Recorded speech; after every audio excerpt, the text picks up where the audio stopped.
Good morning students, how are you? I hope all of you are fine and doing your studies regularly and all of you have complete notebooks. So students, in today's class we will continue our chapter that is climate, and in our previous video we read about the seasons and in season we read the characteristics of winter season. हमने winter season है उसकी characteristic पढ़ ली थी. So आज हम continue करेंगे summer season के साथ में. Okay, so it is also called the hot weather season. Summer season को हम हॉट वेदर सीजन कहते हैं. जैसे हमने विंटर सीजन को कोल्ड वेदर सीजन कहा था, ऐसे ही समर सीजन को हम हॉट वेदर सीजन भी कहते हैं. ओके, अब इसका ड्यूरेशन क्या होता है? It begins from March to May. ये बिगिन होता है मार्च से एंड मे तक रहता है. Okay, because the northward shift of pressure belt. अब ये प्रेशर बेल्ट क्या है? मीन्स अगर टेम्परेचर ज्यादा है तो प्रेशर क्या होगा? लो होगा. तो लो प्रेशर बेल्ट है वो नॉर्थ की तरफ शिफ्ट हो रही है. So suppose this is our earth, this is equator. Okay, so March में इक्वेटर पर सीधी पड़ रही है सनरेज. ओके, एंड वैसे ही दिसंबर में tropic of Capricorn, this is tropic of Capricorn, 66.5 degree latitude है ये, इसका नाम है ट्रॉपिक ऑफ कैप्रिकॉन. सो क्योंकि हमारी अर्थ रोटेशन करती है सन के चारों ओर, तो दिसंबर में सनरेज डायरेक्ट पड़ती हैं ट्रॉपिक ऑफ कैप्रिकॉन पर. वैसे ही जून में tropic of cancer 23.5 degree north. Okay, India के 8 स्टेट से क्रॉस होती है. व्हेन यू रिमेंबर हमने चैप्टर फर्स्ट में पढ़ा था tropic of cancer. Okay, so suppose here is India. तो जून में सनरेज है वो डायरेक्ट पड़ती है कहां पर? ट्रॉपिक ऑफ कैंसर पर. इसलिए सबसे ज्यादा गर्मी का टाइम होता है.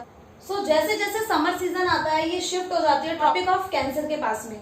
ओके, सो मार्च के बाद में ये शिफ्ट होना स्टार्ट कर देती है. सनरेज डायरेक्ट पड़ने लग जाती है कहां पर? जैसे जैसे हम हायर लैटिट्यूड्स पर जाएंगे नॉर्दर्न हेमिस्फीयर में, वैसे वैसे सनरेज है वो यहाँ पर डायरेक्ट पड़ने लग जाती है. अब सनरेज अगर डायरेक्ट पड़ रही है तो इट मीन्स वहां पर समर सीजन होगा. इसीलिए यहाँ पर बोला गया है कि शिफ्ट हो जाती है. जो प्रेशर लो प्रेशर बेल्ट यहाँ पर थी, अब वो लो प्रेशर बेल्ट यहाँ पर शिफ्ट हो गई है. दिस इज ओके, ये लो प्रेशर बेल्ट पहले कहां पर थी? यहाँ पर थी, क्योंकि टेम्परेचर जहां पर होगा वहां पर लो प्रेशर बेल्ट होगी. अब जैसे कि डायरेक्ट सनरेज पड़ने लगी ट्रॉपिक ऑफ कैंसर पर, ये बेल्ट है ये शिफ्ट होकर के ऊपर जाने लगी नॉर्दर्न हेमिस्फीयर में. वैसे ही सर्दियों में ये जो लो प्रेशर बेल्ट है कहाँ जाती है? ये साउदर्न हेमिस्फीयर में आ जाती है. सो जो विंटर्स हैं, जो सीजन्स हैं, जो टेम्परेचर है एंड प्रेशर है वो किसकी वजह से शिफ्ट होता है? वो इस लो प्रेशर बेल्ट की वजह से शिफ्ट होता है. ओके, हर सीजन में जो लो प्रेशर बेल्ट है वो शिफ्ट होने लगती है नॉर्थ की साइड, इसलिए टेम्परेचर है वो बढ़ जाता है एंड प्रेशर है वो लो हो जाता है.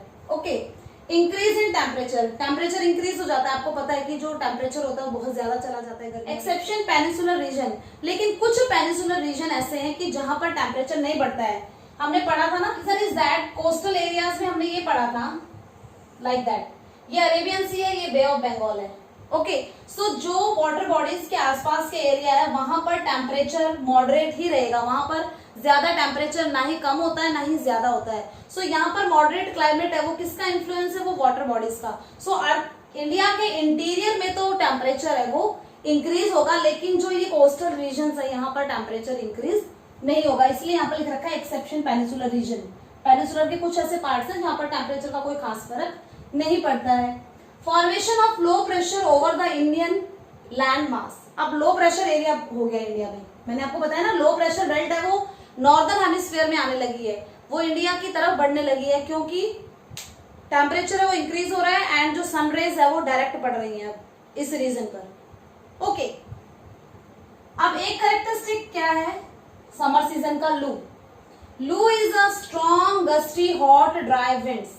ओके, बहुत तेजी से चलने वाली हवाएं, गस्टी धूल भरी आंधियां होती है, गर्म हवाएं होती है, ड्राई होती है, इनमें मॉइस्चर नहीं होता है. ओके, क्योंकि लैंड टू लैंड ही चल रही है, इनमें मॉइस्चर नहीं है. Winds blowing during the day, और डे टाइम में चलती है ये over the north and northern western. Day time में चलती है लेकिन इवनिंग तक ही रहती है. इनका जो इन्फ्लुएंस है वो, इनका जो इफेक्ट है वो इवनिंग तक रहता है एंड इंडिया के north and north western part में चलती है.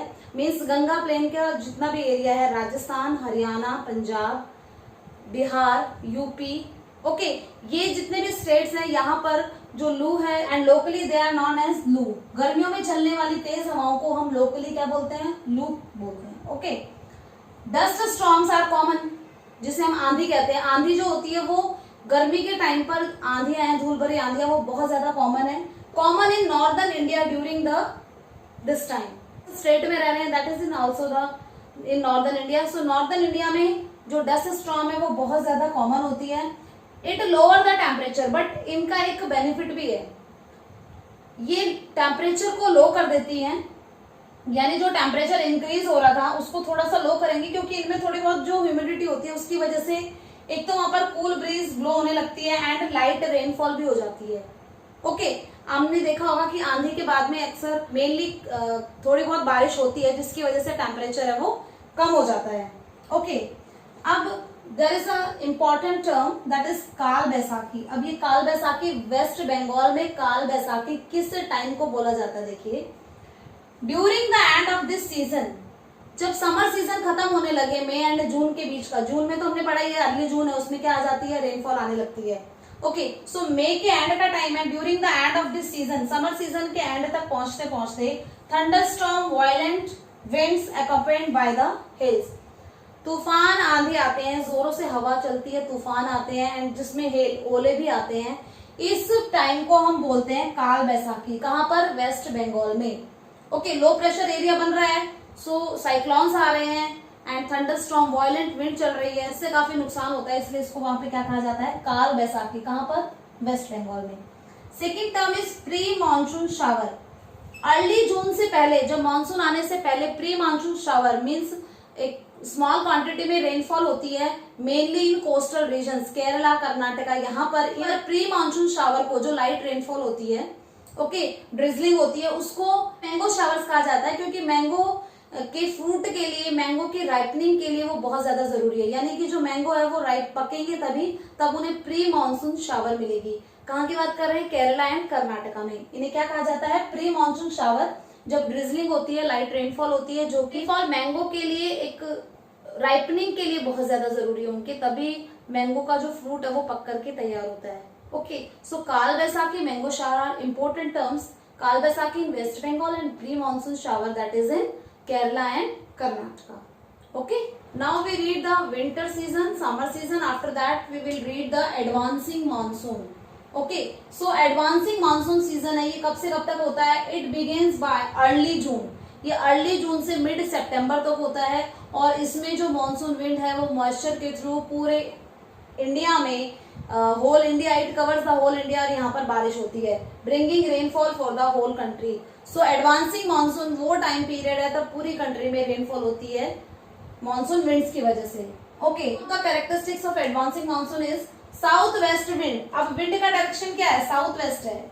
हमने पढ़ा था ना, साउथ वेस्ट विंड्स है वो अर्ली जून तक साउदर्न टिप पर पहुंच जाती है इंडिया की, एंड उसके बाद में टू ब्रांचेस में डिवाइड हो जाती है। First one is Arabian sea branch and second one is Bay of Bengal branch. अब बे ऑफ बंगाल ब्रांच है, ये नॉर्थ ईस्टर्न जितने भी स्टेट है यहाँ पर रेनफॉल करेगी, क्योंकि यहाँ पर हिमालय भी है, और हिमालय से स्ट्रक करने के बाद में ये वेस्ट डायरेक्शन में मूव हो जाएगी एंड नॉर्दर्न प्लेन के एरिया में ईस्ट टू वेस्ट रेनफॉल करती हुई चली जाएगी, एंड ईस्ट टू वेस्ट जब रेनफॉल करेगी तो उसकी क्वांटिटी है वो डिक्रीज होती हुई चली जाएगी। ये हमने पढ़ा था। जबकि अरेबियन सी ब्रांच है, साउथ वेस्टर्न विंड की अरेबियन सी ब्रांच है, वो वेस्टर्न कोस्ट पर रेनफॉल करेगी, उसके बाद में Saurashtra and Gujarat, run of Kutch Gujarat का पार्ट एंड महाराष्ट्र के पार्ट में रेनफॉल करते हुए इंडिया के इंटीरियर को कवर करेगी, एंड उसके बाद में अरावली हिल्स के पैरेलल निकलते हुए ये हिमाचल की ओर बढ़ेगी आगे।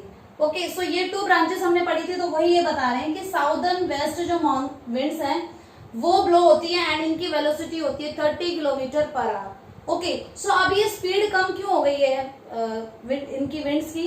जस्ट बिकॉज इनके अंदर मॉइस्चर है, इन्होंने मॉइस्चर कैरी कर रखा है, जिसकी वजह से वेट हो गया है एंड इनकी जो वेलोसिटी है वो डिक्रीज हो गई है। Total change in the weather. Advancing monsoon winds, जब साउथ वेस्ट विंड्स है वो ब्लो होती है तो टोटली जो वेदर है वो चेंज हो जाता है, क्योंकि इससे पहले कौन सा सीजन था? समर सीजन था।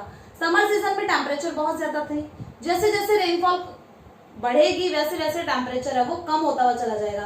तो एक तरह से हम कह सकते हैं कि टेम्परेचर को ये बिल्कुल चेंज कर देती है, समर सीजन को कन्वर्ट करना विंटर सीजन में, that is because of the monsoon winds. Okay, summer season होगा, उसके बाद में मानसून विंड्स आएंगे एंड उसके बाद में टेम्परेचर चेंज होगा, that is winter season. So total change in the weather, weather condition से वो चेंज हो गई है, अब जो टेम्परेचर है वो भी कम हो गया है।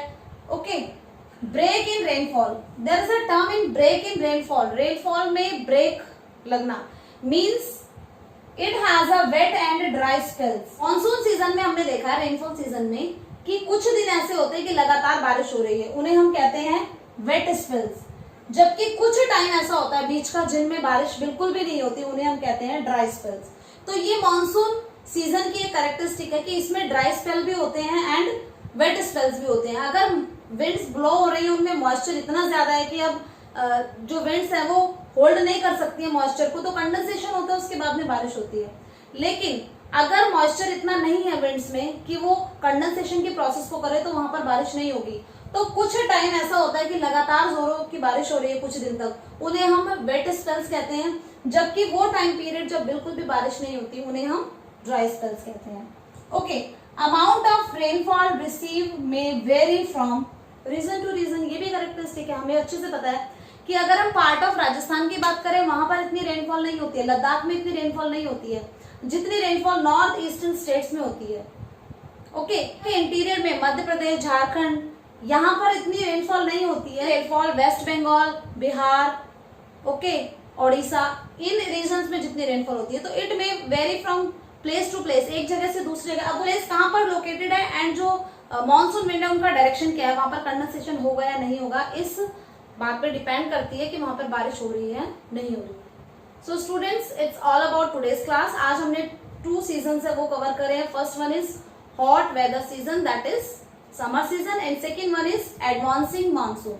सो अभी हमारा 4 type season, that is retreating monsoon. Retreating monsoon हम पढ़ेंगे, लौटता हुआ मानसून, and why monsoon is called a unifying bond. तो कुछ टॉपिक्स हैं अभी इस चैप्टर के रह रहे हैं, we will exam in next video. Okay, read this topic from your NCERT book, okay, and do your work regularly. So have a nice day. Thank you.